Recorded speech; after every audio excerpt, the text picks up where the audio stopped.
The talk title today is Surrender Dorothy.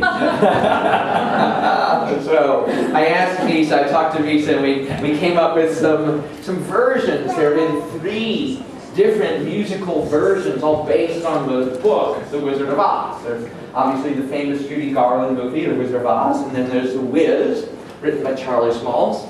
Amazing, yeah. And then there's Wicked, right? Yeah. Also based on The Wizard of Oz. And what is it about that keeps coming up in our collective consciousness, our culture's consciousness, that we keep having to tell this story and retell it for a new generation and in a new way? And most people think it means to click your heels and there's no place like home. But I was looking at it this week, and the words that, if we put on the next slide. Next slide. The next slide is, I remember this scene, thank you, from the movie. Oh, look at that, that's so cool. I didn't know I had embedded it that well. Remember from the original movie, where the witch Sky writes, "Hi, oh my God, yes. Surrender, Dorothy, give up, give up." So, see if we can move forward. Okay, we're in a perpetual loop.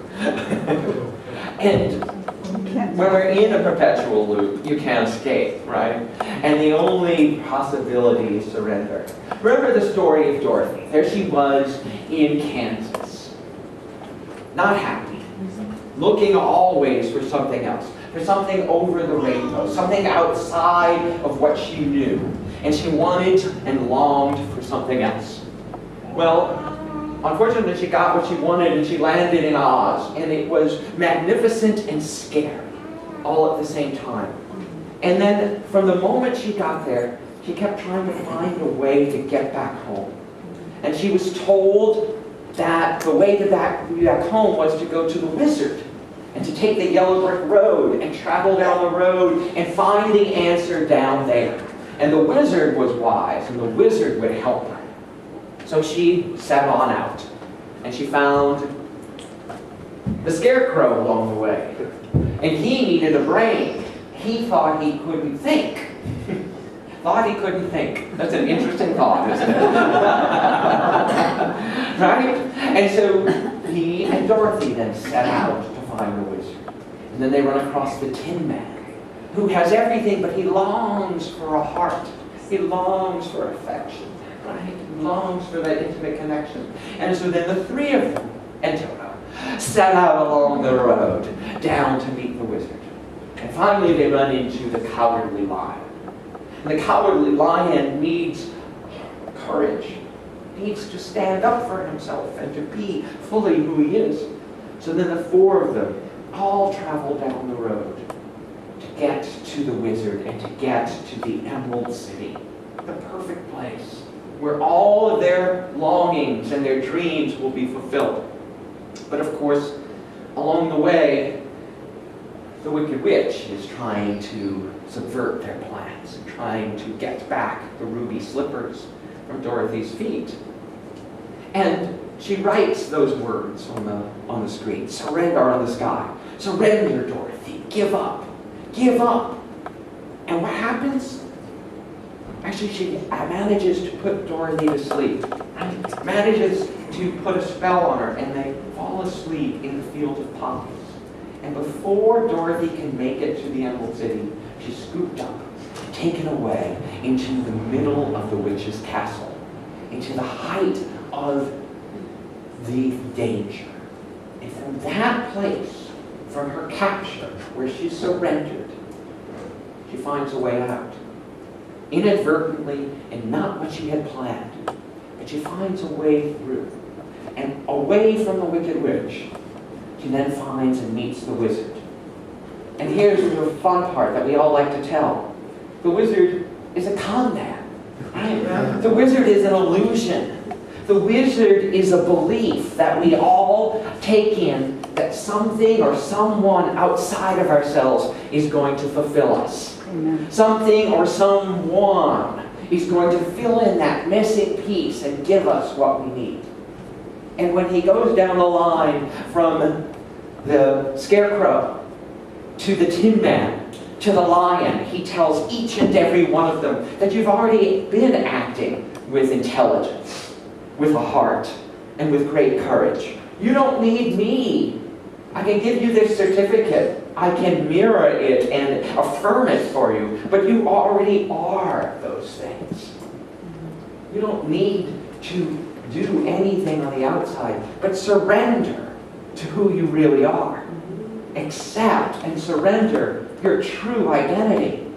Smart, filled with compassion, and courageous beyond measure. Those are your true identities.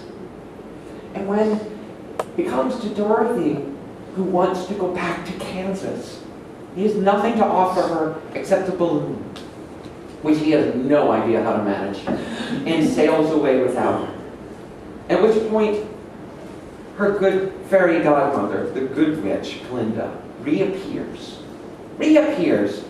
at that very crucial moment and tells Dorothy that she's had the capability to go home the whole time. Now, if I had been Dorothy, I would have smacked her. I would have said, "You're kidding me, right? I could have gone home 2 seconds after I got here, and you didn't tell me?" The Glinda, the good witch, says to her, "But you needed to learn the lesson for yourself." And I was like, "You descended from a pink bubble. I would have believed anything you said." I mean, really. But how often do we do that? Not believe that we have the power. Not believe that we have the capability. Constantly seeking it from someone else. What if you could surrender to your true nature today and know that whatever you desire, whatever you really are longing for, is right there within you. If you could click your heels and let it happen. If you could surrender not having to hear it from me or from your spouse or from your parent, that you are whole, complete, gorgeous, magnificent, intelligent, wonderful. Could you surrender the chase, the longing, and the struggle for something outside yourself to tell you the truth? Surrender, Dorothy, so that you may fulfill your true nature. Surrender. Let the witch take you, because in the captivity, you are freed. In the ceasing of resistance, the whole world opens up. A world of possibility, a world of differentiation, a world of peace and calm. The time Dorothy was always seeking for something outside herself, she was never available to the strength she had within her. So there is an amazing lesson in this story. Right here, right now, today, you can surrender. And you can become infinitely powerful. You can surrender to whatever it is you think you're fighting. Addiction, disease, finances, relationships. Struggle doesn't have to be part of the story. Radical acceptance of what is can be your solution. And I believe there are 3 steps to this. The first is to surrender to the situation. Completely admit that you are powerless over what's going on. Right? And none of us want to do that. None of us want to admit we are powerless over the situation. But truly, tell me, have you ever really been able to change anyone else's mind? Have you ever been able to get anybody else to do what you want them to do on a long-term basis? Right? When we can admit that we are powerless over other beings, when we are powerless over other situations, and that our parents, our children, our partners, our friends, our co-workers, our bosses are gonna do what they're gonna do, we can stop fighting reality. And in that place, we can go, oh, So they're going to do what they're going to do. What am I going to do? What are my choices? How am I going to behave? How am I going to react to the external? And in that place of total surrender, you get to choose from infinite possibility. You cease trying to change the one thing you don't like. And all of a sudden you notice that there's 100 other choices of things you might like even better. Right? But we get so fixated on that one person or that one situation or that one thing, thinking that all of our good and happiness and joy lies in convincing them or that to shift, to change, and to morph. Well, good luck. Right here and right now today, you could cease all the struggle. You could cease all the longing and the searching and radically surrender to life.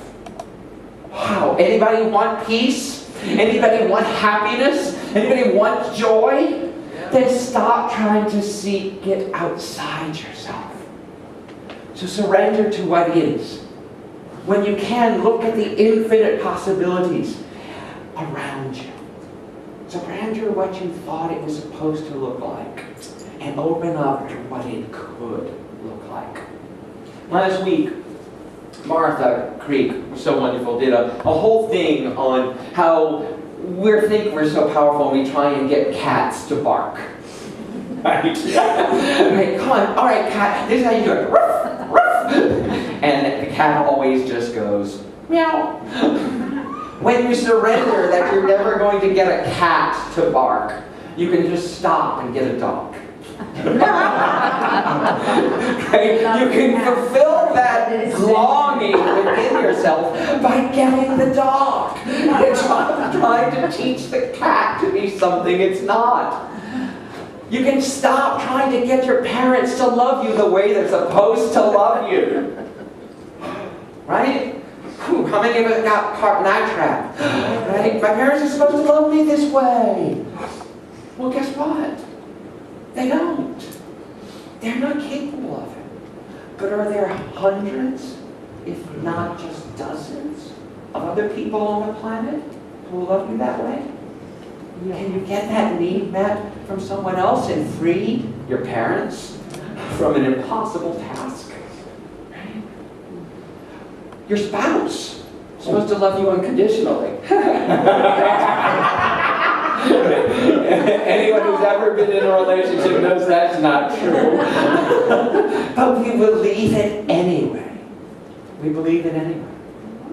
What if you could stop trying to get your work to fulfill all of your heart's desires? What if you could stop trying to have your job take care of your self-esteem? Oh, right? Yeah. What if you could be responsible for it yourself and do volunteer work or get a hobby or do something completely off the hook that would fulfill that need in yourself and stop demanding that your boss give you the accolades and the appreciation you think you need to be whole and complete?